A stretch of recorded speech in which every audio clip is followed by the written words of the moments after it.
トヨタイムズスポーツをご覧の皆さん、こんにちは。お昼休みに失礼します。メインキャスターの森田京之介です。さあ、今日から9月になりました。1年後我々が何をしているのか、ちょっと想像してみてください。そう、おそらくパリに声援を送っているはずです。いよいよあのビッグイベント1年前ということで、2週連続でスペシャル企画をお届けしたいと思います。今日はですね、この方にキャスターとして加わっていただきます。東京2020オリンピック女子バスケットボール銀メダリスト、三好奈穂さんです。よろしくお願いします。よろしくお願いします。お願いします。今日はなんかいつもと違って座らないんです。座りたかったですよね。本当ちょっと座りたかったですね。今日は、ちょっと見せなきゃいけないものがありまして、今日はこの立ちでお願いできればと思います。お願いします。で、三好さんは今、スポーツ強化地域貢献部に所属していまして、いつも我々と一緒にね、番組作り、アスリートの情報をいっぱいくれたりとかしてくださってますけども、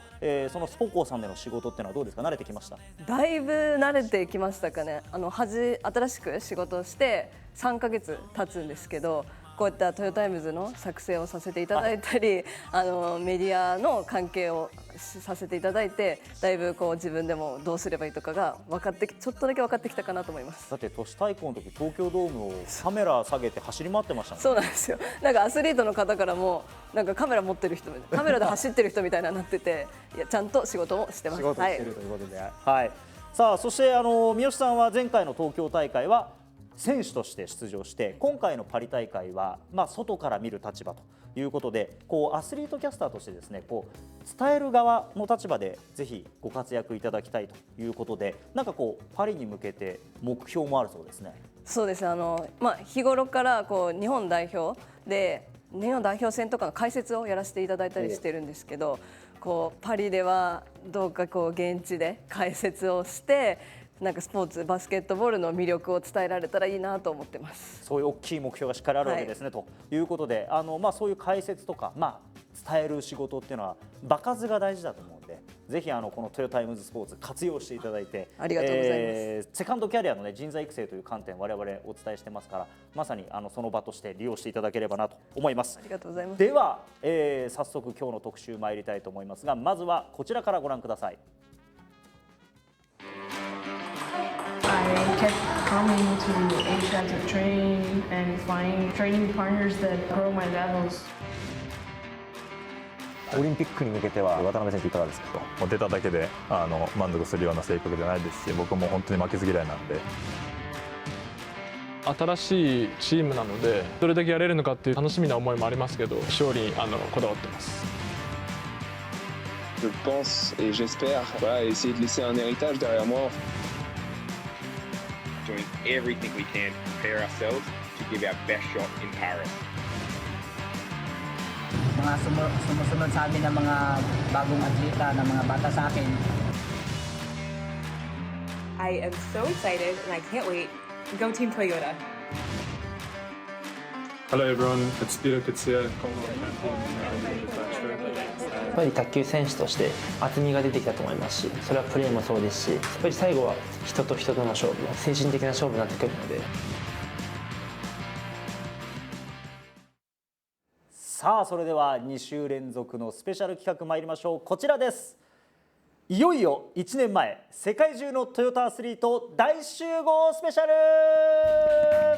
イエーイ。いやー、三好さん、はい、オリンピックは来年の7月26日から、そしてパラリンピックは8月28日からということで、もう1年後はもう大騒ぎなんじゃないかと。そうですね、もういよいよですね。いや、本当にいよいよという感じがしてきますよね。というわけで2週連続やっちゃうわけなんですが、1週目となる今日はですね、我々が応援すべき世界中のトヨタアスリート、これ日本だけじゃなくて海外にもたくさんいます。その注目選手をご紹介しまして、そして来週、2週目はですね、一昨日収録やりましたね、一緒に、はい、パリを目指すトヨタアスリートが大集合してのスペシャルトークお届けしますので、そちらもお楽しみにしていてください。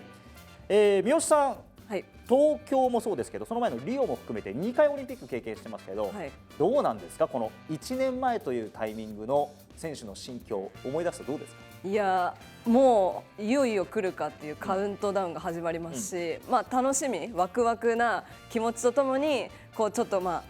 不安もありつつでも覚悟が決まる時期かなと。覚悟が決まる時期、はい、まあそうっすよね。ただ1年前って言われるとちょっとこう高まってくるものもありますね。あ、そうです。だいぶもう興奮は始まりますね。さあ、じゃあ早速今日の話いきましょうか。我々がじゃあ立ってることの意味も含めていきましょう。さあこういうふうに移動するとですね、なんかたくさん出てきそうなずらーっと出てきました。今日はこんな特大のボードを用意してお届けしていこうと思います。まず見てください、三好さん。はい。世界中でトヨタがサポートしているアスリート、皆さんこれなんていうか覚えてますか？ GTTA ですか？はい、グローバルチームトヨタアスリート GTTA、 これねここから1年間何度も出てくるので、ぜひ皆さん覚えていただきたいなと思います。これ左がオリンピック、そして三好さん側右側がパラリンピック競技のアスリートです。どうですかこの数？いや多すぎないですか？こんなに GTTA の方いらっしゃるんですね。そうなんですよ。東京の時も驚きましたけど、もうこのパリに向けてもこれだけいるということで、このパネル上は現在170名なんですが、ここから順次増えていて、まだこのパネルに間に合っていない選手もいます。7月末時点で夏冬合わせて合計196名、今ね画面の右上にも出てますけれども、オリンピック競技が114、パラリンピック競技が82名、38の国と地域、競技数が68。すごい。びっくりです。本当にこの数っていうものにこれだけ、トヨタってやっぱすごいなっていうふうに思います。いやだからね、これトヨタアスリートってだけでこれだけの人を応援できるという、我々にとっても大変ありがたいことですね。さあそしてこの中にはですね、これ夏の東京、冬の北京両方で登場した、例えばですねこれ、この下のあたりですね、そうこのあたり見ていただくと赤と青のライン両方入っている選手いますね。二刀流アスリートたちですね。村岡桃佳選手とか、アメリカの、オクサナ・マスターズ選手とか5人ぐらいがねこの二刀流選手ということで、いやーすごい。二刀流ってできるもんなんですね。できるもんです。両方兼ねてるっていうすごすぎる。はい。いや本当に競技の数もねあるし、これ応援することで今まで触れたことなかった競技に触れられるっていうのも一つあるんで、そこも含めて楽しんでいただければなと思いますけど、三好さんはだって東京の時はこの中の一人だったんですよ。確かにちょっともう忘れかけちゃって。忘れかけてた。ここにいたんですね。いました。はい、一緒に我々応援してました。ということで、できればですね我々今日全員この選手をご紹介したいんですけれども、放送時間も限られてますので、ちょっとこの中から注目選手をピックアップしていきます。東京や北京の、放送の時もお世話になりました北米トヨタ TMNA だったり、トヨタヨーロッパ TME、TMAP など、世界の各事業体の皆さんに今回はご協力いただきました。本当にありがとうございます。ではここからは三好さんからご紹介をお願いします。はい、よろしくお願いします。各海外事業体の担当者が紹介してくれた注目選手がこちらの13名です。はい。すごい。アメリカやフランス、オーストラリアや日本を含めた13名。それではまずはアメリカ大陸の選手からご紹介していきたいと思います。お願いします。はい。アメリカの陸上競技ガブリエル・トーマス選手。東京オリンピックでは女子 200m で銅メダルを獲得、 4×100m リレーでも銀メダルを獲得、つい先週まで行われていた世界選手権では 200m で銀、リレーで金、東京の時よりもレベルアップしています。そうですね。また陸上だけではなく、なんとハーバード大学卒業、テキサス大学大学院で修士号も取得した文武両道の GTTA です。そんなトーマス選手からのメッセージをもらいましたのでご覧ください。 Hey, it's Gabby Thomas, and I am a two-time Olympic medalist for Team USA Track and Field. I have 1 Olympic bronze medal in the 200-meter dash and 1 Olympic silver medal in the 4x100-meter relay. I am so stoked that we are less than a year out from the 2024 Paris Games because I have been training so hard and I cannot wait to show the world what I've been working on. But I'm even more excited to do it with the support of the Team Toyota family. The Toyota family is amazing, and I know that each and every one of us is going to bring love, dedication, passion to each of our sports. I am so excited and I can't wait. Go Team Toyota! いやー、明るくてとっても素敵な選手ですよね。印象伝わってきますね。はい。北米トヨタ TMNA の担当者からのコメントでも、はい、注目は彼女の学歴ととても温かくて魅力的な人柄。彼女は大家族で彼女のカリスマ性の源になっているとおっしゃっていました。大家族なんですね。やっぱその家族がたくさんいるからこその元気の良さというかね。そうですね。伝わりますね。温かさというか、はい、やっぱアメリカというとなんか女子の陸上短距離強いイメージありますし、もうめちゃくちゃ有名な選手。いや本当そうですよ。そうたくさんいるだけじゃなくて有力選手がいっぱいいるっていうのもねこの GTTA の凄さですし、東京の時は彼女は GTTA じゃなかったんで、今回新たにねパリでは応援できそうということで楽しみにしてます。さあ続いて参りましょうか。はい、続いてはトヨタカナダがサポートする女子ボクシングのタマラ・ティボー選手。ボクシング、はい、東京オリンピックではミドル級5位とカナダの女子ボクシング史上最高成績を挙げると、去年の世界選手権では金メダル、もちろんパリでも金メダル候補です。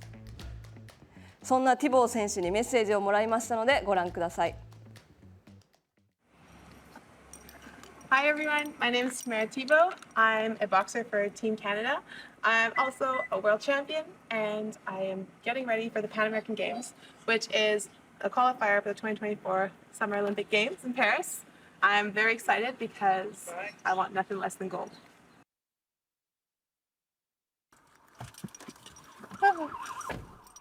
Thank you, Team Toyota. This car gets me to training every day. I've got a nice RAV4 hybrid. One, because I think being kind to the environment is important, and also it's the best car there is out there. So I guess I'll see you guys later. いやティボー選手も明るくて素敵な選手ですよね。彼女ボクシングはチェスに似ている。パワーが必要だけど知性や戦略、頭の回転の速さも必要とおっしゃっていて、なるほどって思いました。チェススピードでなんかスポーツ選手で結構チェスに例える方多いみたいです。確かにそうですね。森田さん前職でボクシングの実況やられていたそうですか。やってましたけど、いかがですか。スピードでそんなにチェスみたいにある意味ゆっくり考える余裕あんのかなっていうところがちょっと気になりましたけど、だからますますちょっとねボクシングっていう競技多分前回なかった。東京の時なかった気がするんで、ちょっと話聞いてみたいですね。もっとね。そうですね。はい。そこも注目していきたいと思います。ではどんどん参りましょう。次は。はい。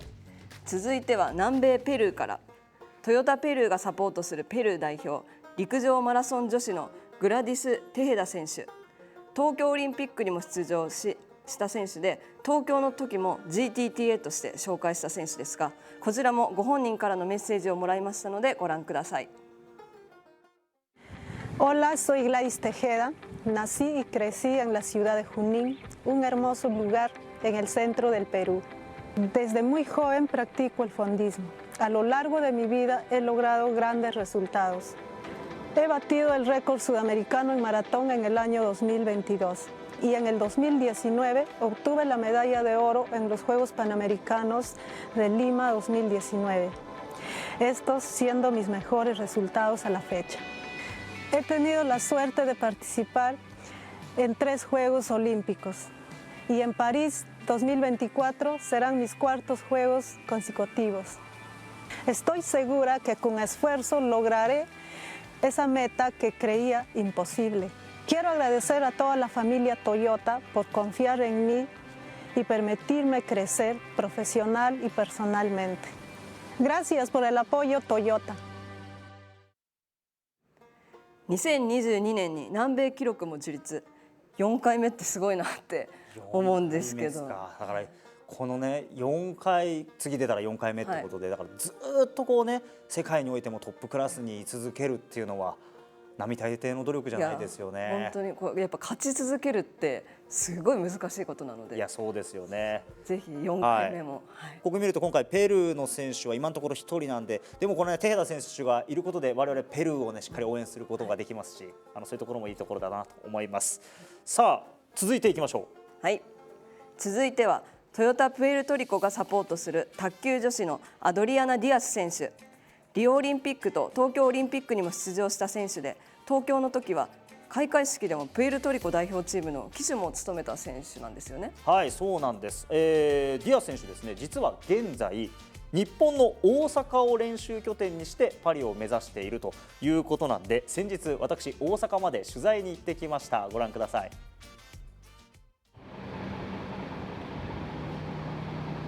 大阪の藤井寺にやってきました。ここで GTTA プエルトリコの卓球選手アドリアナ・ディアス選手が練習している拠点があるということなので行ってきます。あ、ここですね。チウ卓球塾とあります。チウコーチというのがですね、有名な卓球のコーチということで、この教室にですね、行ってみましょう。こんにちは。こんにちは。ナイスミーチュー。ディアス選手。ナイスミーチュー。今日よろしくお願いします。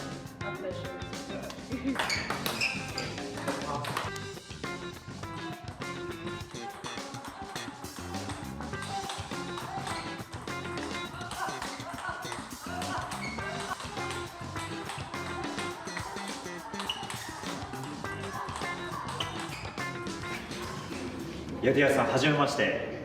森田と申します。大阪という場所は気に入ってますか？どうでしょう？I like Osaka very much. I really like coming to Japan, but especially Osaka. I feel like it's like home. You know, people are very calm, but it's really a pleasure to be here. 東京オリンピックの時に我々ディアス・アドリアナさんのことを応援してきたんですけど、東京オリンピックの思い出っていうのはどんなものですか？Yeah, I remember Tokyo Olympics quite often. It was my second Olympics, so I had more experience than Rio 2016.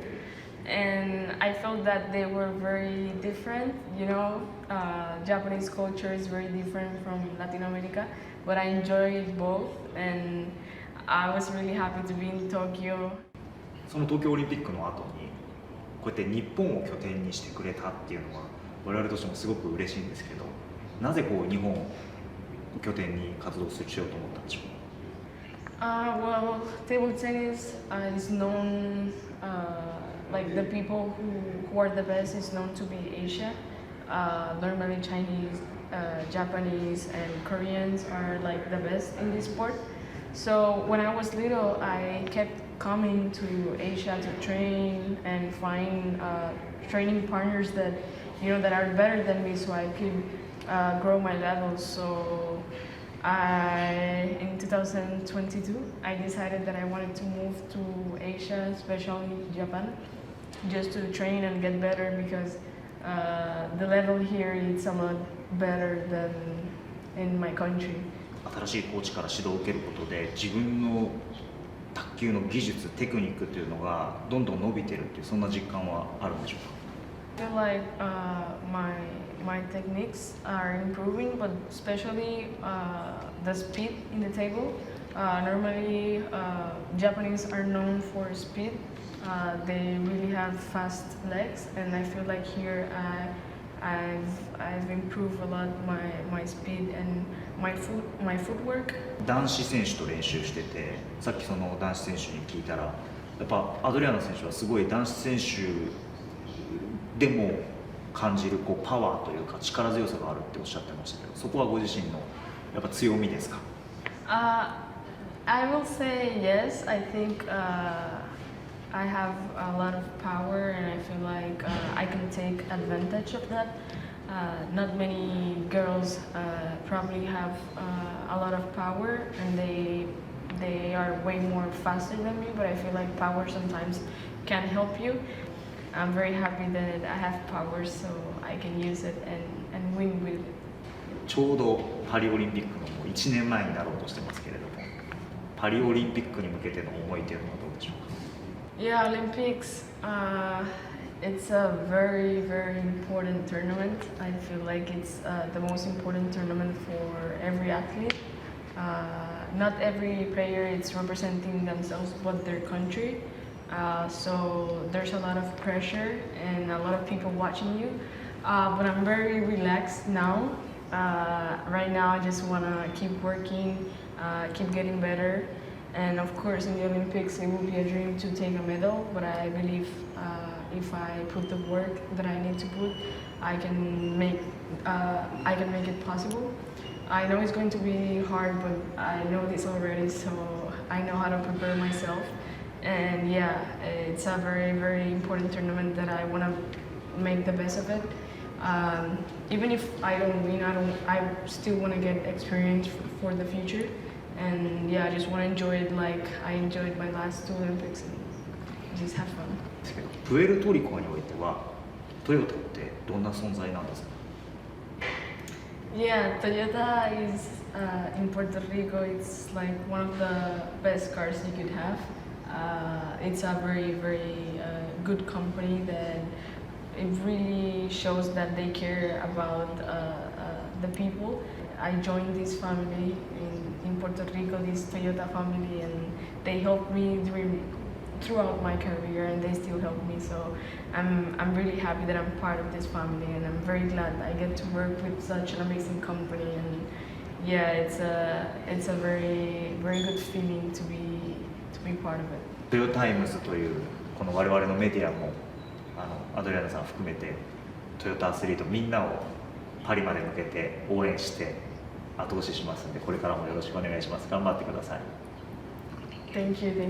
much. A pleasure. 頑張ってください。頑張って。頑張ります。頑張ります。はい、私東京大会でいろんな GTTA を紹介して、でアドリアーナ選手は、メッセージ動画を送ってくれたりとかしてたんですけど、多分 GTTA の中で海外選手で初めて本当に会えたのがこのアドリアーナ選手だったんで、ものすごくなんか嬉しかったんです。本物に会えたっていう感じで、最後頑張りますっていう言葉を教えてたんですけど、その前に実はインタビューの中で大阪だったんで、なんか関西弁を教えてあげた方がいいのかなと思ってなかなか出てこなくて、唯一出てきたのがなんでやねんっていう言葉だったんで、ちょっとそれはカットになってました。カットになってました。ちょっとダメだったってことですね。多分あんまいいポジティブなことを教えられなかったところがあります。でアドリアーナ選手のコーチをしているチューコーチなんですけど、実は以前日本の水谷選手の指導もしていた有名なコーチなんですが、そのチューコーチに話聞いたらですね、やっぱその彼女のパワフルさ、チューコーチ今出てますね。このパワフルさっていうのがやっぱ他の選手にない彼女の特徴で、もう才能がある選手だということで、さっき本人が言ってたように日本でのこのスピードというかね、そういうところを鍛えていくとやっぱもう世界で勝つチャンスっていうのは十分にあるんじゃないかという話でした。でちょっとね三好さんに聞いてみたいのは、彼女もああやってプエルトリコながら日本というところに練習拠点海外に移してトレーニングしている、アンテロープスにも例えばソハナ選手とか日本に来て活躍してくれている、どうなんですか、この自分の出身国とは違うところにアスリートが拠点を移して活動するって大変なんじゃないかなとも思うんですけど。いや多分本当に私もやったことがないのでもう想像でしかないんですけど、やっぱりこう大変不安だし言葉も通じないっていうところの、難しさとかもありながらもこう挑戦する覚悟っていうところにすごいなって思いますし、それこそ自分たちもやっぱバスケットボールでも海外に挑戦する選手を見て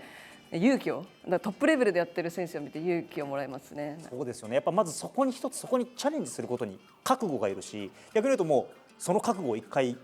やってる選手だっていうところでもありますよね。ソハナ選手も、一緒にアンテロープスでやってくれてますけど、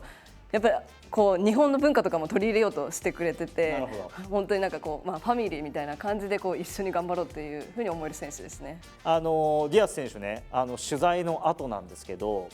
一緒にご飯食べましょうってなって、そうなんですか。近くにあるお好み焼き屋かな、お好み焼き屋行ったんですよ。お好み焼き初めてだと。でまさにこれ食べ終わった後なんですけど、真ん中にいるのお父さんですね。お父さんめちゃくちゃ陽気楽しそう。もうすんごいお父さんも含めて楽しかったんですけど、今ですねディアス選手実は日本の卓球リーグ T リーグの京都かぐやライズに所属で参戦してるんですけど、なんかそのね関連インタビュー動画見てたら、日本の好きな食べ物は何だって聞かれて焼きそばだって答えてたんですよ。でこの時に焼きそば初めて食べたって言ってたんで、多分これ食べて好きになってくれた。さすが。やっぱりそれはちゃんと編集で出てましたね。カットされずにそこは取り入れてくれたということで、ぜひ皆さんもお分かりかと思いますけど、ディアス選手、アドリアーナ選手、明るいチャーミングな笑顔がすごく魅力的な選手なんで、ぜひ皆さんこれからも応援よろしくお願いします。さあ続いて参りましょうか。はい。では続いては中東クウェート。クウェートの販売代理店モハメド・ナセル・アルサイヤーサンズ、はい、トヨタでは通称 MNSS、 ちょっとだいぶ長い名前なんですけどよく言えましたねちょっと、はい、噛まずに言うておきます、MNSS がサポートするファイサル・アルラジャヘヒ、すいません、ファイサル・アルラジャジェヒ選手、すいませんちょっと、こっちからすいません。以前は車椅子バスケットボールの選手で、現在はパラ陸上の T54 クラス、800メートルや5000メートルなどにも出場しています。こちらもご本人からメッセージをもらいましたのでご覧ください。معاكم اللاعب فيصل مطلق الراجحي من دولة الكويت، لاعب جري على الكراسي المتحركة. حاب اتكلم اليوم عن مشاركتي الاخيره في بطوله العالم في باريس 2023 وحصولي على الميداليه الفضيه في سباق 800 متر. طبعا الانجاز هذا ما جاء من فراغ، جاء من تعب واجتهادات وتدريبات. الحمد لله قدرنا نتاهل الى اولمبياد باريس 2024 ونوعدكم ان شاء الله نكون على منصات التتويج. وحاب اشكر شركه تويوتا على دعمهم ورعايتهم لي، وان شاء الله نكون لهم خدمه مثل الشركه. メッセージにあった通り、7月にパリで行われた世界パラ陸上で、男子 800m T54 クラスで見事銀メダルを獲得し、パリ出場内定です。そういうことですね、パリ出場にもすでに内定していると、以前は 1500m にも出場していた選手で T54 クラスは日本では鈴木朋樹選手、そうか、と同じクラスなので、もしかしたら出場競技によっては GTTA 対決が見られるかもしれない。そうなんですよ。我々にとってのこのオリンピック・パラリンピックの楽しみの一つがこの GTTA 対決なんですよ。もう我々オリジナルの楽しみ方ということで一つそこはね注目していきたいと思いますし、ファイサル・アルラジェヒ選手、クウェートの選手、中東の選手ですか。いやだからなかなか日本にいたらね応援する機会なんてないと思うんで、ぜひこれを大事な機会にしていただければと思います。さあ続いてどんどんいきましょう。続いては南アフリカ競泳背泳ぎのピーター・クッツェ選手、東京オリンピックでは背泳ぎ 100m に出場。現在19歳で長水路、短水路 100m 背泳ぎと短水路 50m 背泳ぎのアフリカ記録保持者なんです。こちらもご本人からのメッセージをもらいましたのでご覧ください。Hello everyone, it's Peter Kutsia, Commonwealth champion in the 100 meters backstroke, and I just want to say to Team Toyota, thank you for the support and to stay motivated. I've got Olympics coming up in about a year's time, and I've never been more motivated to work hard and enjoy the process, so I can't wait. コモンウェルゲームスで金メダル、アフリカ記録保持者ということなので楽しみですね。そうですね。南アフリカはトヨタにとって身近ですよね。そうなんですよ。地理的にはちょっと遠い感じがしますけど、T サムというところがあって東京オリンピックの時にも大変お世話になりましたし、ベルブリッツにもね、南アフリカのラグビー代表デュトイ選手がいたりとか、トヨタの工場でも交流イベントをやったりとか、とにかく南アフリカは我々にとって結構身近なんで、ぜひとも応援の熱一段上げていきたいなと思いますね。さあどんどんいきましょう。続いては、そして続いてはヨーロッパからは母国開催のフランス、パラトライアスロンPTS4 クラスという立位で障害を持つクラスのフランス代表アレクシ・アンカンコン選手、東京オリンピックの金メダリストで8月にパリで行われた1年前のテストイベントでも見事金メダルを獲得。この選手は東京の時にも紹介した選手なんですよね。はい、そうなんです。東京の時はですね、もう何しろもうパラトライアスロンのアスリートがすごいと、各クラス合わせて合計7人もいて、我々トヨタセブンと勝手に名付けてですね、特集を組んだこともありました。先日ですね、このアンカンコン選手に直接お話を聞ける機会がありましたのでご覧ください。東京2020パラリンピック初出場となって見事金メダルを獲得というところだったと思うんですが、いかがだったでしょうか。C'est indescriptible en un mot. Mais voilà, j'ai la chance de découvrir le Japon. C'était un pays que je connaissais pas du tout. Et effectivement, je suis tombé amoureux de votre pays, avec cette culture, avec ce peuple japonais qui est vraiment exceptionnel. Et bien sûr que c'est une médaille qui restera gravée à jamais dans ma tête et dans mon cœur, parce que c'était la course que je voulais à tout prix gagner, et je l'ai fait. Et donc, c'est magique. C'est clairement magique. Oui, on a eu la chance d'avoir un camp d'entraînement à Fujikawa Kuchiko et à Norozawa. C'est un cadre exceptionnel. Franchement, on était dans des conditions superbes. Alors bien sûr que le Covid est venu ternir tout ça. Pouvoir retourner là-bas un jour voilà, me permettre d'y retourner dans un autre contexte et profiter un maximum parce que c'est vraiment un endroit exceptionnel. このパラの金メダリストになったことで、何かこう、心持ちが変わったとか、周りから見る目が変わったとか、どんな変化があったでしょうか？ Auprès des quelques journalistes. Maintenant, nous en France, on a encore un peu trop d'écart entre le sport olympique et le sport paralympique. La médiatisation des sports paralympiques est malheureusement encore un peu trop insuffisante. Mais par contre, au niveau de ma famille, voilà, c'est exceptionnel d'avoir remporté cette médaille parce qu'il y a beaucoup d'investissements et du coup, forcément, beaucoup de sacrifices d'un point de vue familial, les absences, etc., pour gagner cette médaille. Donc, cette médaille, je l'ai gagnée, mais je l'ai gagnée grâce à ma famille, en fait. なぜアンカンコン選手はこの3つも大変なことをやる、このトライアスロンを選んだんでしょうか？ C'est une bonne question. Pourquoi? Parce que justement, c'est un des sports les plus difficiles. C'est un des sports qui demande le plus d'engagement. C'est un des sports qui demande le plus de polyvalence. Et en fait, c'est pour toutes ces raisons-là que justement, on choisit le triathlon. Voilà, c'est pour toutes ces raisons-là que le triathlon, pour moi, il est très, très beau. Et je pense qu'en tant que téléspectateur, vous avez forcément passé un bon moment devant la télé parce que vous voyez des athlètes qui se donnent à fond, quoi. これだけ大変なことをやる原動力っていうのは何でしょうか？ Ce qui me pousse, c'est la victoire. J'adore gagner. Je pense et j'espère voilà, essayer de laisser un héritage derrière moi. En fait, j'aimerais être le sportif français en paratriathlon le plus médaillé. Donc aujourd'hui, les victoires aux championnats d'Europe, aux championnats du monde et aux Jeux paralympiques de Tokyo, je les ai déjà eues. どうでしょうか？次は自分の国で開催されるパラリンピックということですけど、これに対するスペシャル感をやっぱり感じているものですか？ Bah, le sentiment que j'ai, c'est essayer de enfin faire bouger notre société en France sur le mouvement paralympique justement et sur les personnes en situation de handicap.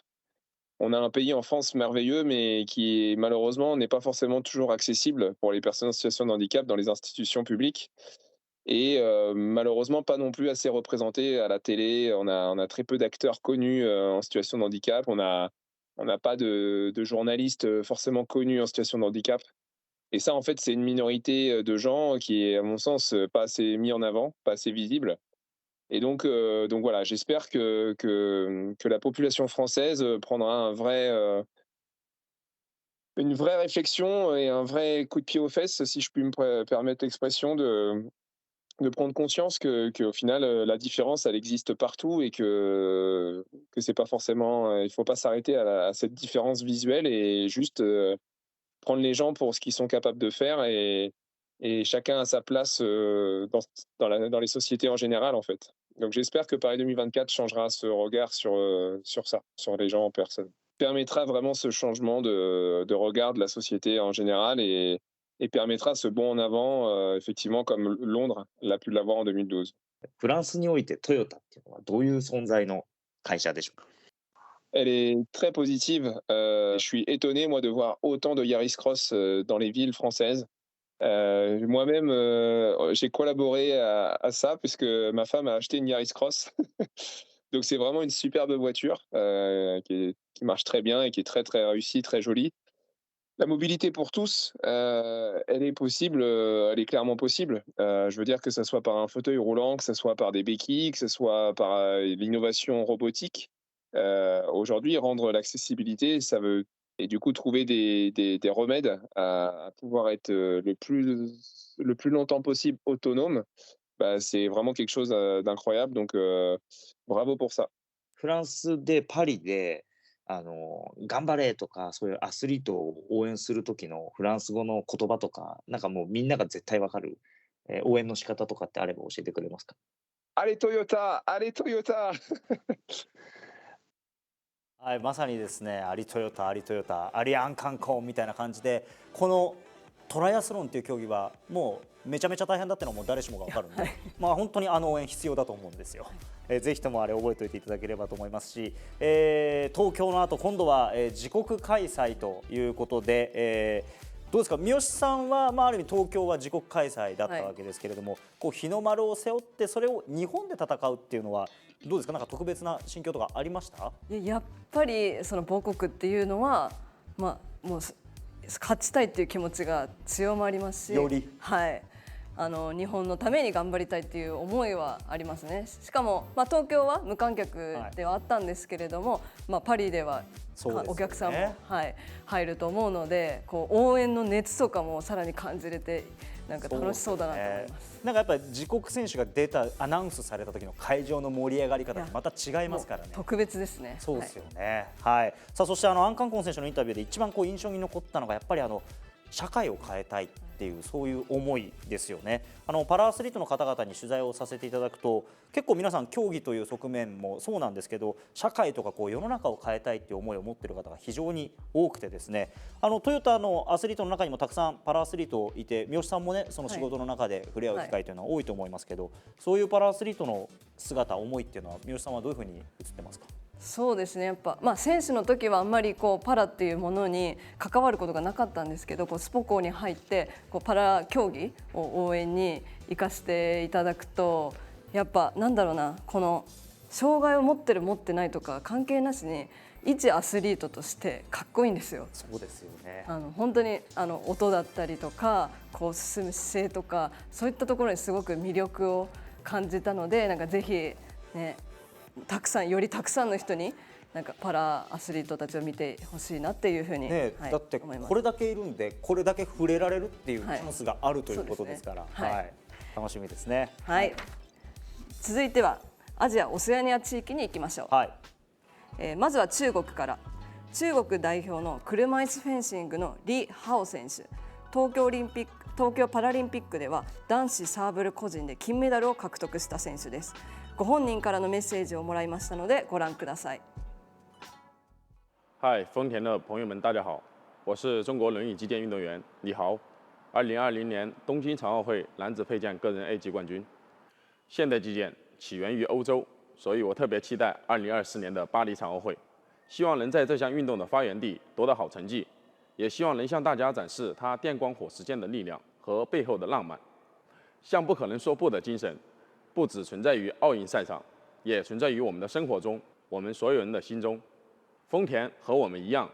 不停地追求超越，我们努力在赛场上发光，而丰田在移动出行领域为所有人提供移动的自由。巴黎残奥会已经进入倒计时，我们已经可以预见向不可能说不的精神光芒再现。我准备好了，你准备好了吗？はい。中国といえば去年の冬の北京大会で TMCI の皆さんがすごく協力してくださったと聞いたんですが。そうなんですよ。北京オリンピック・パラリンピックの時は、TMCI の皆さんがもうなんか一緒にね、もうなんか会議室でこの放送を見てくれてコメント欄にも入ってくれたりとか、私が競技名を中国語で紹介するみたいなことをやってたんですけど、こういう風に発音するといいんだよみたいな発音練習動画みたいなのを送ってくれたりとかして、中国語のね勉強する機会もなったんで、なんとなく今の李選手のメッセージは大体字幕がなくても、すごい本当ですか？ちょっと嘘です。はい。いやでも今李選手はあれですか、車椅子フェンシング、これねフェンシングはフェンシングでも車椅子フェンシング動かずにそこでやるとかってまた普通のフェンシングと違ったね。魅力のある競技ですから、そのあたりも含めてねお伝えしていきたいなと思います。はい、そして次はアジアから。フィリピン代表のパラ水泳のアーニー・カビラン選手、東京パラリンピックでも3種目に出場。男子 400m 自由形 S7 クラスでは6位入賞でした。ご本人からのメッセージをもらいましたのでご覧ください。Hi, ako si Ernie Gawilan. Member po ako ng Philippine Para Swimming Team. Two times Paralympian athlete. Motivation ko po para sa 2024 Paralympic Games yung gusto kong ipakita sa mga sumusunod sa amin na mga bagong atleta, na mga bata sa akin, na kahit may edad na ako, kaya ko pa rin makipagsabayan sa mas mga bata sa akin sa larangan ng sports. Maraming salamat po sa Toyota family at sa suporta niyo sa akin. Sana po tuloy-tuloy po ang inyong programa na Start Your Impossible dahil nakapagbibigay po ito ng inspirasyon sa ibang tao na tuparin po ang kanilang mga pangarap. One Toyota! はい。こちらティーマップの担当者からもいただいた写真です。はい。海を守る環境活動にとても情熱を注いでいる選手で、トヨタフィリピンのヒーロープロジェクトに参加してマングローブの木を植林する活動にも参加したり、育ててくれた海への恩返しということなのかなと思います。ティーマップの方々も東京の時にすごく協力してくれたと聞きました。いやそうなんですよ。北京の時のTMCI の皆さんと同じようにですね、なんだ応援動画をこうまとめて作って送ってくれたりとか、本当にこうアジアの皆さんすごく協力、我々の番組にも協力してくださって、それだけこうアスリートをね、応援する後押しする気持ちが強いのかなと思いますし、こういうパラの選手でこうやって、自分の競技以外の活動でいろんな姿、生き様を見せるっていう選手もやっぱいっぱいいてですね、そういうところもねしっかりと我々お伝えしていかなきゃいけないなというふうに思ってます。はい。そして次はオーストラリア代表車椅子ラグビーのライリー・バット選手。はい。オーストラリアのパラアスリート界ではとても有名な選手で、パラリンピックは2004年のアテネから東京まで計5回出場。2008年の北京で銀、2012のロンドンと2016年のリオでは金、東京では惜しくも4位でしたが、パリも出場となると計6回で、合計20年にわたって出場になるレジェンド選手です。ご本人からのメッセージをもらいましたのでご覧ください。G'day, I'm Riley Batt, Paralympian and Australian wheelchair rugby athlete. I've been fortunate enough to play over 325 games for Australia, but nothing beats the adrenaline rush of putting on that national jersey. We're a year out from the Paris 2024 Paralympic Games, and I cannot wait to get out there and show the world what we can do. Both myself and the Australian wheelchair rugby team are doing everything we can to prepare ourselves to give our best shot in Paris. I've been a member of the Toyota family since about 2019, and I've never been more proud to work with a company who not only makes great vehicles, but is also so committed to diversity and inclusion. I'm grateful for Toyota support, and I hope I can make you a proud Toyota ambassador. トヨタアスリートのご担当からのコメントでは、ライリー選手は今はランクル300に乗っていて、これですね。はい。いいですね。スポーツ界での活躍とみんなを明るくするその大きな笑顔でオーストラリア中から愛されるアスリートだそうです。いやもうライリー選手ね、東京の時にも紹介しましたけれども、20年トップレベルで居続けるってちょっと半端じゃなくないですか。考えられないです。20年だってアテネって言葉が出てきましたけど、はい、もう本当に、そのずっと勝ち続けるっていうことがどれほど大変なことか、やっぱり体もそうですしメンタルとかそういった両方でトップを維持するっていうのはそうですよね。でなおもまたパリに向けてもう待ちきれない感が画面から伝わってきましたね。もうめちゃくちゃ伝わってきました。はい、ちょっと似たものを感じるのはトヨタで日本だと森井選手はね、ソルトレークから多分20年ぐらいパラリンピック出続けてるんで、似たものを感じるところですね。はい。はい。ではそして日本に行きたい。日本行きましょう。はい。一組目はレクサスがサポートしている男子バスケットボールの渡辺裕太選手と馬場雄大選手。渡辺選手は NBA で活躍。馬場雄大選手は2019年までアルバルク東京に所属。その後 NBA を目指して海外へ挑戦中。2人はともに東京オリンピック日本代表で、渡辺選手はキャプテンも務めました。そうですね。そして我々ですね、7月下旬にレクサスの企画でですね、お二人にインタビューする機会がありまして、東京大会の話とパリ大会に向けての思い聞いてきました。ご覧ください。オリンピックに向けてはまず渡辺選手いかがですか。いやもう本当にすごい楽しみにしてますし、やっぱそれまでの予選を勝ち抜いたりとかすごい大変なことはあるんですけど、やっぱ日本代表として戦うのはすごくこう名誉なことですし誇らしいことなんで、パリで雄大と一緒に戦えたらなっていうふうに思ってます。東京は振り返るとどうなんですか。いやもう時の悔しさ今でも忘れてないですし、しかもあの時は残念ながらコロナ禍ということで無観客でやってる中で、次のオリンピックはおそらくお客さんも入ってっていうことになると思うんで、たくさんのお客さんの前でプレーできるのが楽しみですね。すごい悔しかったです。どれだけやれるのかなっていう風な思いが僕の中にあって、なんかそれをポキンと折られたような感じもありましたし、その時の僕たちの現在地っていうのを知らしめられた大会だったかなとは思います。その海外に挑戦しているお二人にとって日本代表として戦うこと、特に渡辺選手はキャプテンも務められたりとかしてますけど、ご自身の中でどういう感覚というか、どういう位置づけで臨むことになるんでしょう？いやもう本当にやっぱ責任持ってやらなきゃいけないなっていうのは絶対にあるんで、もちろんその楽しんでやるだったり、自分がさっきも言ったようにバスケが好きだから代表活動に参加することでもっとバスケができるっていうのもあるんですけど、やっぱ国を背負う以上やっぱ責任が必ずついてくるんで、やっぱり連敗はもう許されないと思ってますし、なんでそれだけ強い覚悟を持って大会に臨まないといけないなっていうふうに思ってます。東京オリンピックでは3つ負けてという結果だったと思いますけれども、もちろん出ることもそうなんですけど、パリに向けてはどんな目標を描いてますか？やっぱまずはパリを決めるっていう、もう何よりも大きな仕事が待ってるんで、そこをしっかり決めて、で、もちろんもう僕も雄大もそうですけど、出ただけで満足するような性格じゃないですし、僕も本当に負けず嫌いなんで、世界相手にしっかり戦って勝っていけるようにしなきゃいけないなっていうふうに思ってます。パリ五輪に出るためには通過しなきゃいけない試合もありますし、本当に僕たち日本代表としてもすごく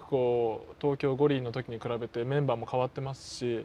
また新しいチームなのでそれこそ新しい監督のもと、本当にどれだけやれるのかっていう楽しみな思いもありますけど、本当に連敗しかしてないので、そこに関しては勝利にこだわってます。ありがとうございます。これからもお二人の挑戦に注目しながら応援し続けたいと思います。今日はありがとうございました。ありがとうございました。はい、という7月下旬のインタビューだったんですが、三好さん、今まさに、パリに出場するために男子バスケ頑張ってますね。盛り上がってますね。いや、そう暑いです。はい。前回東京は開催国枠として日本はオリンピックに出ることができた。ところが次は違いますね。そうですね。やっぱり勝ち上がっていく大変さ、しかもやっぱ男子で勝つ枠を取るっていうのはめちゃくちゃ大変なんですよ。それはやっぱバスケ界にいたからこそ分かる大変さ。そうですね。やっぱりもう身長も高い、相手は高いですし、ジャンプ力だともすごいので、本当にそういったところ大変なんですけど、なんか期待しちゃいますよね、やっぱり。いや、そうですね。なんか渡辺選手、覚悟っていう言葉がありましたけど、今もまさに覚悟を持って戦ってる感じが伝わってきますよね。めちゃくちゃ伝わってきますね。本当、もうさらにね、応援したい。あと一歩、まずパリを決めていただきたいというところですね。で、今回ですね、トヨタイムズではインタビューの一部をご紹介したんですが、実はですね、レクサスの企画でこの2人と、トヨタが生んだ AI バスケットボールロボット Q がですね、シュート対決を行いました。これその時の写真です。その模様はレクサス公式 YouTube とレクサスニュースで紹介していますので、概要欄に貼った URL ぜひアクセスしてみてください。はい。そしていよいよ最後になります。最後、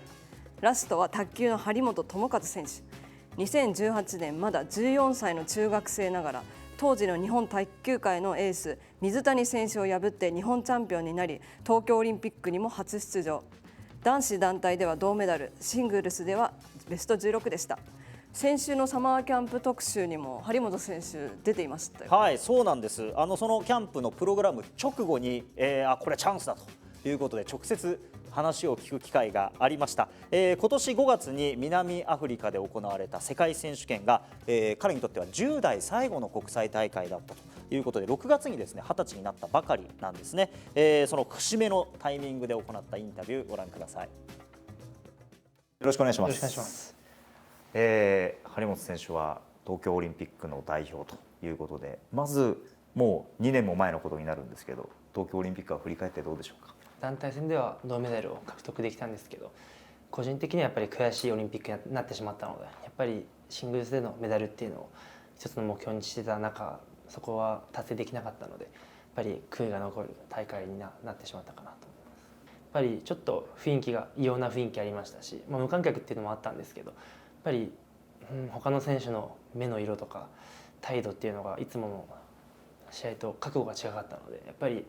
自分にその覚悟はまだ少し足りてなかったのかなっていうのを、自分の中では 100% 本気で合わせたつもりだったんですけど、まだまだあそこでシングルスでメダル取るためにはもっと努力と覚悟が必要なのかなと思いました。2年が経ってここまではご自身の、その次のパリを目指す上での進捗っていう成長進化みたいな部分っていうのはどうですか？世界ランキングで言えば多分3年前4年前とあんまり変わってはないんですけど、やっぱり卓球選手としてやっぱり厚みが出てきたと思いますし、それはプレーもそうですし精神的なところもそうですし、いろんな事態に対応できるというか、本当に自分が思ってなかった展開でも逆転して追いついたりっていうのを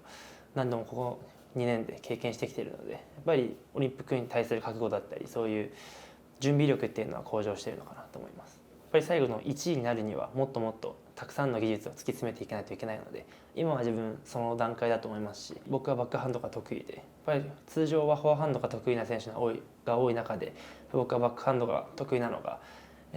良かったなと思いますし、それが他の選手じゃないところなので。今おっしゃった部分の中の一つがチキータという技ですか？そうですね、チキータっていうのはレシーブでもそうですし、ラリー中でも使う場面多いので、すごく自信を持っている技術ですね。卓球という競技について伺いたいんですけど、卓球っていう競技は球技なのか対人競技なのかでいくとどっちの印象ですか？でも本当により深いところまでいくと対人競技な気はしますね。もちろんボール使ってるので球技っていうのは間違いではないんですけど、やっぱり最後は人と人との勝負、本当もう精神的な勝負になってくるので、やっぱり台の向こうの相手よりも強くあるべき、勝たなきゃいけないっていうのが大事なので。卓球っていうのはそのバランスでいくと自分のプレーを突き詰める方が大事なのか、相手を研究して相手の強みを封じていく方が大事なのかっていうの、ここはどうですか？僕は自分のプレーを突き詰めて自分のプレーを確立して、本当に穴のない卓球をするのが大事だと思っています、ね。そうですね、自分のプレーがもう何でもできるプレーにするっていうのが一番大事だったと思うので、どういう結果になるっていうのは試合前からなんとなく想像ができるので、やっぱそこは今いいところですし、それが中国選手はもっと多分自分のプレーをすれば誰にも負けないレベルまでいってると思うので、自分まで今ある程度ですけど、それが誰にでもって言えるぐらいまで強くならなきゃいけないと思ってます。この選手までは勝てるけどこの選手までは勝てないって結構明確に言い切れたりするじゃないですか。それはやっぱり戦いを外から見ていれば自分あそこまでできるけどここまではできないなっていう線が明確に見えるんですか？やっぱり冷静に自分を客観的に見た時に、自分の世界ランキングとか世界での立ち位置がどこら辺か、頑張ればこの選手には勝てる、この人には頑張っても勝てるか分からないっていうのはすごく分かってきているので、夢を見るというか本当に現実を知って、そのために誰を超えなきゃいけないのかっていうのを、それを日々の練習に取り入れているので、冷静な自分がすごく好きなので、やっぱり夢ばかり見て勢いだけでは到達できない場所があるっていうのを知ったので。その考えに至った知ったきっかけっていうのは何かあったんですか？それこそ本当東京オリンピックですね。やっぱり東京だし地元だし今勢いがあるし若いしメダル取れるだろうっていう気持ちで、それが覚悟の足りなさだと思ったんですけど、やっぱりみんな卓球頑張ってるしみんな努力してるしみんな負けたくない中で自分だけが勝つ理由っていうのはそんなにたくさんあるわけではなくて、負けるっていうのも当たり前のことだし勝つだけでは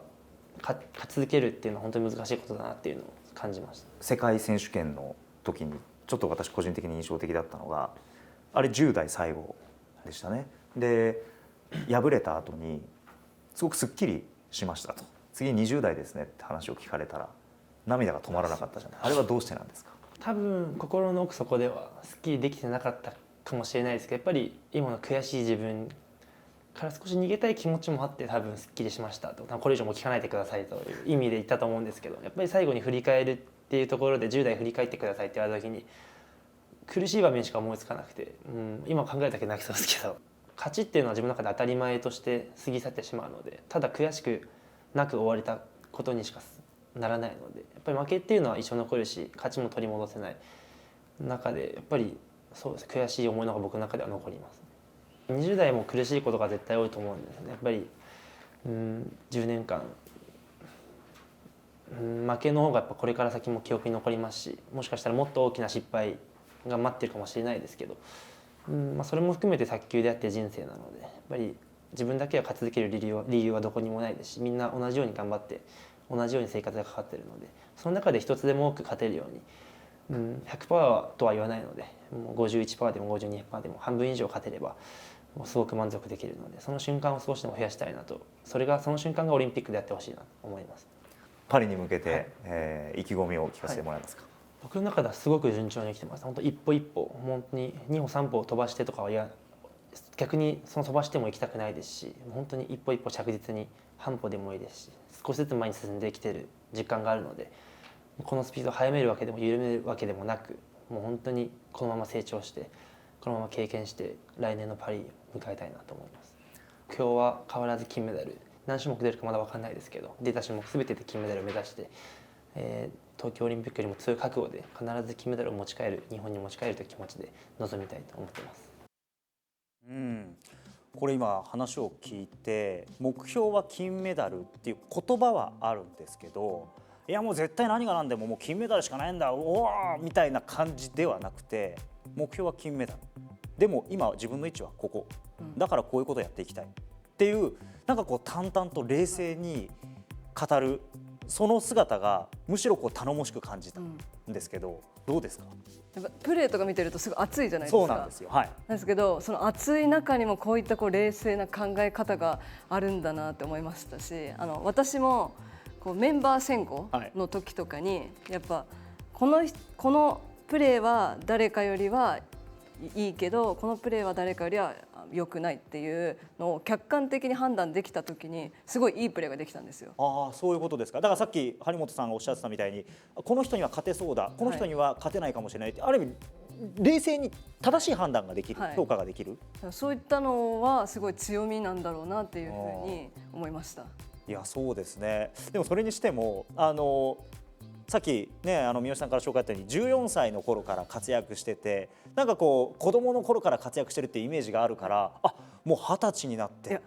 ていう、そうですよ。すごい若い頃から応援してるじゃないですか、はい、だからね、すごい子供っていうイメージがあったんですけど、こんなにこう大人になって言葉の力っていうかしっかりしてるなっていうのを感じましたね、インタビューで。しかもね、やっぱね、これインタビューをやってもう卓球のラリーかのように、はい、聞くとすぐ答えがボーンって返ってくるんですよ。すごい。テンポが速くて怒涛のようなインタビューだったんですけど、どうですか、この20歳の張本さん。いや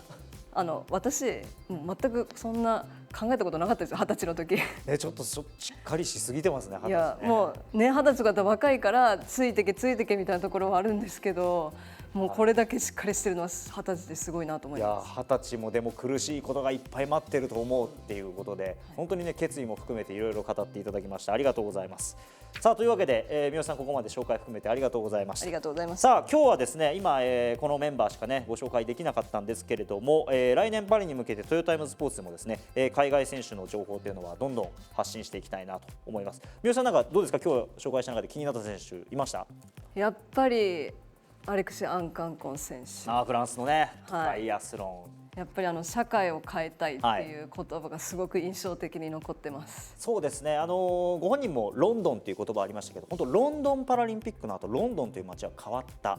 鈴木智樹さんが、ロンドンマラソン行った時に街の中で「へい頑張れよ」って普通に声をかけられる、なんか文化として根付いてるっていう風に感じたっていう風におっしゃってて、まさにこうパラリンピック開催都市っていうのはどんどんこうそういう風に変化していくことっていうのが大事だと思いますんで、今日のアンカンコン選手のコメントっていうのはね、そういうところもあったかもしれないですね。はい、さあ来週もですね、パリ1年前特集ということで、来週はですね、トヨタの日本人アスリートが大集合したスペシャルトークをお届けします。すでに収録済みということでこの写真があるんですが、トヨタイムズ初出演なのが7人制ラグビーの谷中吉平選手、ベルブリッツの選手ですね。それから視覚障害者柔道の半谷静香選手、一方ですね、トヨタイムズ出演経験豊富な芦田選手とか、渡辺一平選手とか、三木選手とか、あんな選手話、こんな話が盛りだくさんということで、三好さん、結構面白かったですね。いやーめちゃくちゃ楽しかったです。本当時間が足りなくてずっと聞いていたいぐらいだったです。そうですよ。ちょっと半外ワールドなかなかですよ。引き込まれましたよね。あれは奥が深いですよ。はい、でもちょうど渡辺選手とかも盛り上げてくれて、いい感じに盛り上げていただいて、はい、トヨタアスリート同士のこう横のつながりみたいなのを含めて感じていただけるんじゃないかなと思います。来週も三好さんと一緒にお送りしますので、よろしくお願いします。以上特集でした。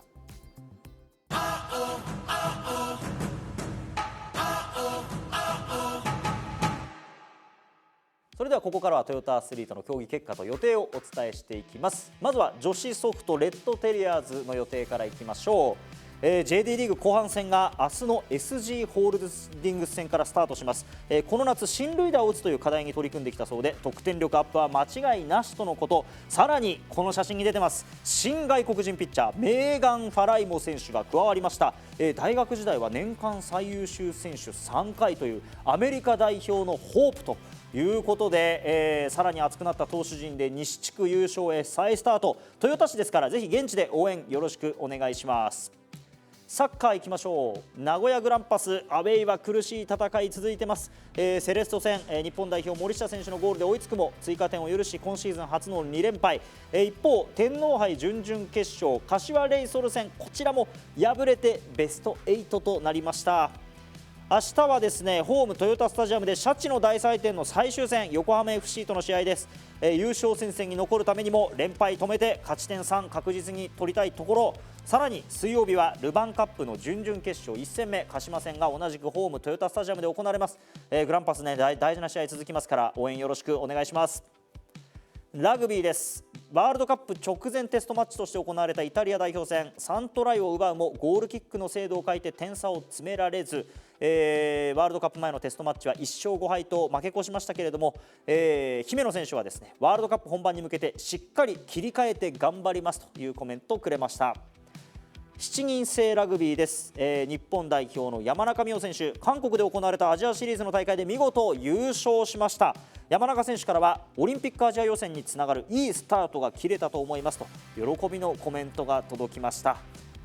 ビーチバレーボール部いきましょう。韓国で行われたフューチャーカテゴリーの大会は西堀山田ペア橋本選手ともに5位となりました。そして久しぶりのマイナビジャパンツアー青森での大会は今シーズン国内戦初登場となった溝江選手が見事優勝。溝江選手からコメントが届いてます。国内ツアー青森大会優勝しました。皆さんの応援があって最後ちょっと辛かったんですけどしっかり頑張って戦い抜くことができました。初の国内大会参加で緊張したんですけど皆さんのおかげでしっかり優勝することができました。次週も頑張るので応援よろしくお願いします。はい、溝江選手のね国内の姿大変貴重ですからありがとうございます。一方石島選手は決勝で敗れ惜しくも準優勝でした。さあそして今日からですねマイナビジャパンツアー都城大会始まってます。石島選手、進藤選手、西堀山田ペア溝江選手が出場。溝江選手は2戦連続優勝、石島選手は大会連覇がかかってます。男女ダブル優勝で来週のホームゲーム名古屋大会につなげたいところです。続いて陸上長距離部ブダペストで行われた世界陸上男子フルマラソンに出場した西山和弥選手、2時間17分41秒の42位、この悔しさを忘れずに次の目標に向けて取り組んでいくと決意を新たにしています。さあ続いて女子バスケアンテロープス、韓国で行われていますサマーリーググループステージを2位で勝ち抜きました。明日から準決勝が行われるということです。さあ続いてボート米川志保選手、あさってからセルビアで行われる世界選手権に出場します。シングルスカル9位以内でパリオリンピックの出場枠を獲得することになります。本人もですねこの1年で一番ターゲットとしてきた大会でベストコンディションで全力を出し切りたいと意気込んでいます。続いてパラ陸上です。明日から国立競技場で行われる長瀬カップに村岡選手、佐藤選手、石田選手、芦田選手が出場。長瀬カップは誰もが参加できるインクルーシブな大会、障害の有無や年齢などの垣根を越えて競います。国立になんと入場無料、ぜひ現地で応援してください。また村岡選手は来週の月曜日12時から東京駅徒歩1分の丸ビル1階丸キューブで行われるトークショーにも登壇しますのでこちらもぜひ参加してみてください。さあ続いて車椅子テニス三木拓也選手、火曜日からですねグランドスラムの一つ全米オープンに出場します。去年はねベスト4までたどり着いた舞台、去年を上回る成績を目指すと意気込んでました。おしまいにモータースポーツいきましょう。スーパー GT 第5戦鈴川39号車関口中山組が2位、14号車大島山下組が3位で、ともに今シーズン初めての表彰台。気になるドライバーズポイントランキング見ておきましょう。坪井宮田組、重いサクセスウェイトを課せられながら今回10位に入って貴重な1ポイント積み上げました。そして表彰台に入った大島山下組もトップに17ポイント差まで上昇ということで、これまだまだチャンピオン狙えます。残すは3戦、まだまだ熱いです。スーパー耐久は茂木で第5戦があります。32号車、今回液体水素カローラはお休み、代わって登場するのが GR ヤリス DAT コンセプト。DAT とはダイレクトオートマチックトランスミッション、オートマですね。全日本ラリーでは新海選手、ラリチャレでは早川副会長が開発を行っている DAT 車両がついにこのスーパー耐久に登場。オートマの開発をスーパー耐久の場でも行います。S 対 TV のオンライン配信ありますので、概要欄に貼ったリンクからぜひチェックしてみてください。さあそしてラリーチャレンジ第7戦、佐賀県唐津で開催されます。唐津はですね春に全日本ラリー第3戦も開催された九州のラリータウンですね。注目のラリーツーリズムは何といっても唐津市呼子町の名産呼子のイカ。鮮度抜群のイカ刺しは向こうが透けて見えるほどの透明感でコリコリした食感が魅力ということで食べたくなりますね。さあそしてラリージャパンカウントダウンいきましょう。開幕まであと76日、11月16日が開幕なんでね、もうこんなに行きましたか。現在各、SS のチケットが一般発売されていますが、サービスパ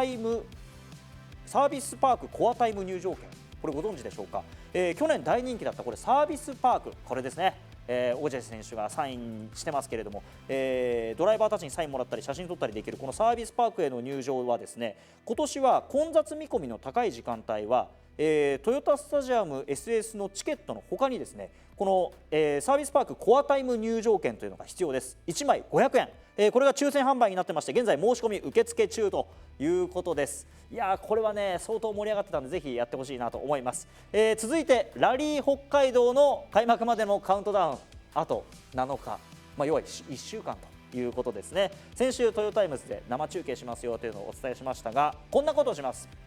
ラトバラ選手、勝田紀彦選手が出場する JN1 クラスを中心とした生中継、 SS1 と4の陸別ロング、それから SS10 と11の池田スーパースペシャルステージを生中継します。ラトバラさんとノリさんが乗るラリー2には車載カメラも設置予定です。そして土日両方行われる森蔵選手とユハカンクネンさんのデモランも中継します。デモランコースを見てきたトヨタイムズスタッフによりますと、迫力のグラベルコースだということで楽しみになりますね。さらに全日本ラリーだけではありません。来週末行われている WRC アクロポリスラリーギリシャ、そして富士スピードウェイで行われているウェック第6戦、こちらもトヨタイムズならではのインタビュー映像が届く予定です。ということで来週末は全日本ラリー WRC ウェックということでモータースポーツてんこ盛りでございます。トヨタイムズの中継で全部いっぺんにお楽しみください。以上トヨタアスリートの結果と予定お伝えしました。さあ今日もたくさんコメントいただきましてありがとうございます。三好さんからお願いします。はい、八兵衛さんから、八兵衛さん、はい、トヨタアスリートのカードを集めたい、 GTTA チップス出ないかなって来てます。これだけあったらね、確かに誰が当たるかの楽しみありますね。いやなんかトヨタの売店とかで売ってくれないですかね。確かにこれだけカードにしたくなりますね。当たりで三好のキラキラカードどうですか。あ、ちょっと今すごい今欲しいなって今思ってなかったですよ。めっちゃ当たりたいなっていう本当それだけですよ。いいアイデアだと思います。はい。次に、パリティニークさん、海外のアスリートがトヨタファミリーと言ってくれている。またお父さんにも出てほしいなということで、お父さんというのは秋夫会長です。そうですね、はい、そうだ思い出した。東京オリンピック・パラリンピックの時はお父さんからのメッセージがあって、絶対勝ってこいと。で自分たちもすごい力になって銀メダル獲得できたので、ね、ちょっとお父さん出てください。また一継ぎしてほしいですね。はい、お願いします。ね、どんどんなっていきましょう。ありがとうございます。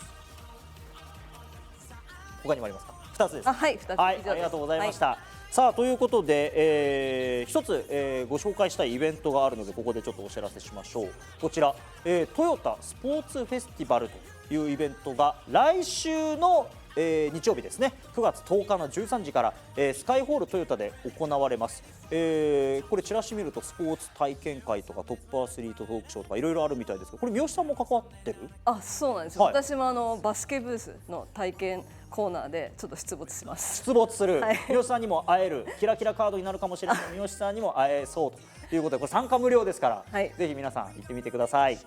さあ、今日コメントたくさん書き込んでくれた方々も、見てくださった方々もありがとうございます。ぜひこれを機会にですね、チャンネル登録、グッドボタンよろしくお願いします。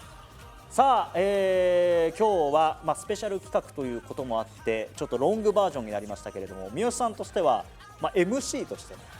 仕事になりました、はい、いかがでしたでしょうか？もうめちゃくちゃ緊張して本当間違いとかもたくさんあってもう申し訳なかったんですけど、でも本当にこうトヨタのアスリートをこう一緒にこう発信できるというか魅力をお伝えできる場に一緒にできてすごく嬉しかったです。ありがとうございました。いやまさにでもこれね1年前スペシャル企画だからなんかここから我々も走り出さなきゃなって感じしますよね。そうです、もう一気に勢いつけていきたいところですね。はい、なんで今日コメントでね参加してくださった方々も一緒に、1年後に向けて走り続けましょう。今日もお付き合いいただきまして本当にありがとうございました。トヨタイムズスポーツ、ここまでのお相手は森田京之介と三好奈穂でした。それでは来週金曜日にワントヨタ。